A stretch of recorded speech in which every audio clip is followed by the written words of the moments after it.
Хей, аз съм Стартър от Hicks Team и се радвам, че съм пред камерата на С главата надолу.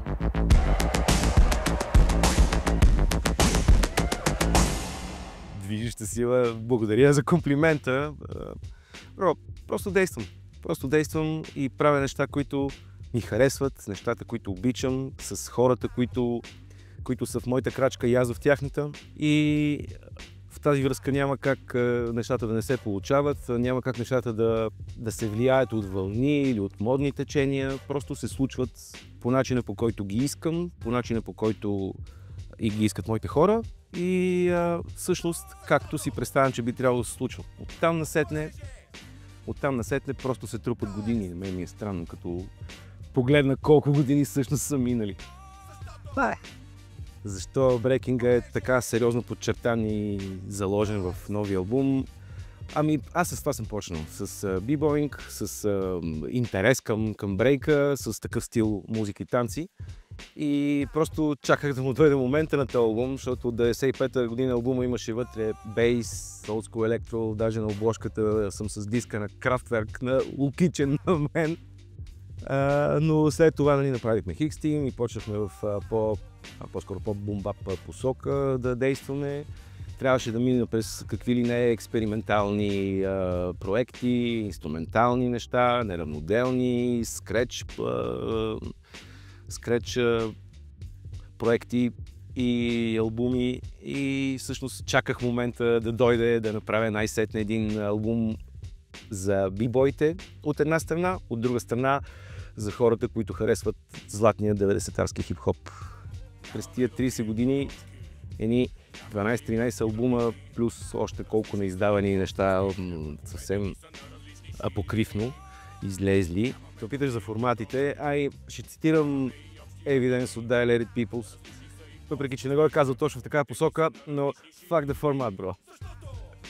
Разбираш ли, не ми е важен формата, важно ми е музиката да стигне до хората и хората да могат да се насладят по най-първичния и естествен начин на това, което съм записал и на начина, по който съм поискал да звучи. В тази връзка всеки следващ формат е все по-близък до това, което съм направил в студиото си, а не зависи толкова от дефектите или ограниченията на един или друг вид носител. Но в крайна сметка си имам предпочитание, разбира се, имам по-любими носители. Генерално през годините какво ли не беше? Касетки, дискове, флашка, стримове, неща, които само с клип са в пространството, микстейп, няколко микстейпа, които са отново само стрим, лейткът, малка плоча, 7 инча, лейткът, 12-инчова плоча, преса Soul Dynamite на 7-инчова плоча. И всъщност сега за пръв път съм горд и щастлив, че аз за пръв път издавам 12-инчова плоча, класическа преса, и то произведена в България от Raka Makaphone, за което съм безкрайно благодарен на Гената и на Елийката Григова. Но да, факт the format, ако ще ги изпея на хората, ето идват на участието живот и здраве и ще чуят траковете на живо. Това е пак начин да стигне музиката от тях. И тук какъв е формата? Ефир, въздух. Страхотно. Footprints и Electric Force. Естествено, това са двете най-близки групи до мен и то от много години. И директно лично ще го кажа, защото хората са чували едната група или другата. Едната група има над 32-3 години история, една от най-старите групи в България, която продължава да има школа и произвежда нови бибои, помага на нови хора да станат бибои. Другата група близки приятели, хора, които действат и бутат напред флоа в цялата история. Истината е, че с Special от Electric Force и Emo от Footprints и с двамата се познаваме от 96-та година и разменяме музика от 96-та година, правим музика, създаваме съчетания и какво ли не е свързано с музиката още от тогава.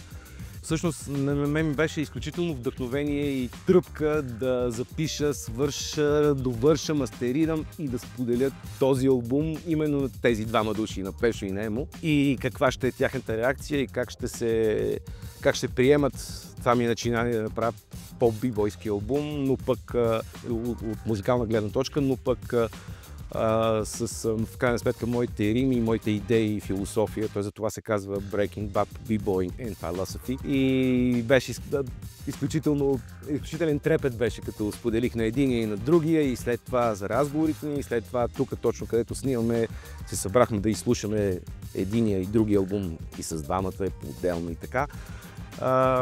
И ето така, просто едни от най-близките ми приятели, Емо и Пешо, са инволвнати от 96-та, така че е много ясно, че единия ще е на обложката на едната част на албума, която се казва Roll Breaking Bap. Там е Пешо, Петър Костовски от Electric Force One, F1, а пък другата обложка на нея, на двойната 180 грамова плоча, пресната от рака микрофон, на нея стои Емо от Footprints. Моите най-близки приятели всъщност са част от албума. Това е най-естественото нещо. Какво бих казал на хората за промото, което предстои? Ние си говорихме преди малко. Това е едно двойно събитие за мен. По стечение на обстоятелствата се случи така, че се навършват 30 години от първият ми албум, издаден на касетка 95-та година, Стар Терез 95. Това е едното нещо, което ще отбележим и честваме на 1 ноември в Пиротска 5. Другото нещо е, че всъщност, което е основното нещо, че имам нов албум в два варианта. Единия е записван между 2021 и 24-та, а пък който се казва Roll Breaking Bap и ще бъде на компакт диск. И другата версия, която е изцяло базирана на семпли, фрагменти и мотиви от 20-те най-емблематични електро и фънк тракове, вдъхновили изобщо бибой културата. Това е един поклон към тези невероятни музиканти или пълни келеши, които са експериментирали с някакви дръм машини или са семплирали Kraftwerk, за които си говорихме, примерно. Африка Бамбат е популяризирал електро стила, но този бит всъщност е сътворен от Флориан Шнайдер с лек му пръст от Kraftwerk. Още края на 60-те години. Всъщност, на плочата ще бъде албум, който се казва Flow Breaking Bap и е изцяло препят и ремиксиран с фрагменти от тези 20-тина трака, които всички, които имат отношение към хип-хопа или най-вече към бибоинга, са чували и знаят наизуст и танцуват, и тези песни продължават да се пускат по джемове и къде ли не. Но аз съм ги флипнал по мой начин, направил съм, смея да кажа, интересни, някъде смели даже аранжименти. Много ми е интересно как ще ги приемат хората. И реално този албум пристига по този начин на компакт диск, Roll Breaking Bap и на плоча Flow Breaking Bap. Като плочата чисто музикално е нещо като учебник, според мен, за хора, които се интересуват от бибоинга и на които ми е интересно на каква музика изобщо се е сформирал този елемент на хип-хоп културата края на 70-те. Защо да дойдат на ивента хората и какво ще видят там? Рядко се случва такова нещо, ние го подготвим от близо година и половина. Рядко се случва, особено последните години, да има събитие, на което да има толкова сериозно застъпен бибой елемента от хип-хоп културата, да има диджей изпълнение в чистия вид с рутини и с много интересни магии на грамофоните, и да има емсинг също в чистата му форма, с разбира се подкрепата на мой близък приятел още от преди 2000 година, Лош МС, заедно с титаните Жлъж Григор Гена от Soul Code Crew, както и моите братя по микрофон TOK, Mr. P и Hicks Team в пълен състав ще бъдат на сцената, и на сцената ще бъдат, разбира се, двете големи групи Footprints и Electric Force Crew. На сцената, не в съркали, разбира се, сигурно ще има съркали и се случват лудници отпред, но на сцената, която е 12 на 8 метра в Пиротска 5, ще се случва брейкинг, ще се случва попинг. Ето нещо ще издам. На сцената ще излезат двамата original members на Electric Force, Mr. Bubcho и F1. Такова нещо не се е случило от, може би 20 години, не знам от колко. И също така има една много голяма изненада, за която ще разберат хората на самия ивент, понеже нямам право да кажа.